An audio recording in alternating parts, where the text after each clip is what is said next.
Hi అండి. ఈరోజు మనం నాటుకోడి చికెన్‌తో ఫ్రై చేసుకుందాము. చాలా బాగుంటుంది. రైస్‌లోకి, చపాతీలోకి ఒకసారి ట్రై చేయండి. ముందుగా కుక్కర్ పెట్టుకొని అందులో చికెన్ వేసుకోవాలి. తర్వాత కారము, ఉప్పు, పసుపు, అల్లం వెల్లుల్లి పేస్టు, వాటర్ యాడ్ చేసి కలుపుకొని కుక్కర్ మూత పెట్టేసి 4 విజిల్స్ వచ్చే వరకు ఉడికించుకోవాలండి. ఇలా ఉడికిన తర్వాత ఆవిరి మొత్తం పోయిన తర్వాత మూత తీయండి.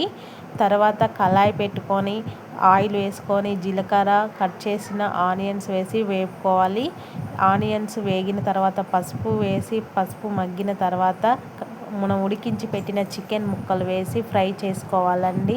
ఇలా ఫ్రై అవుతున్నప్పుడు మనం ముందుగా ఉడికించి పెట్టుకున్న తర్వాత మిగిలిన వాటర్ కూడా యాడ్ చేసుకొని వాటర్ మొత్తం ఇనికిపోయే వరకు ఉడికించుకోవాలండి.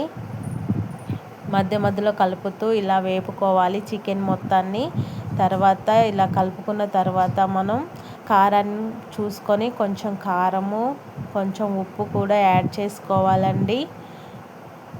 తర్వాత కొంచెం ధనియాల పౌడర్ కూడా యాడ్ చేసుకోవాలండి. మనం కుక్కర్లో ఉడికించినప్పుడు కారం కొంచెం వేసామండి, అందుకే ఇప్పుడు పైనుంచి కొంచెం కారం, ఉప్పు వేసాను.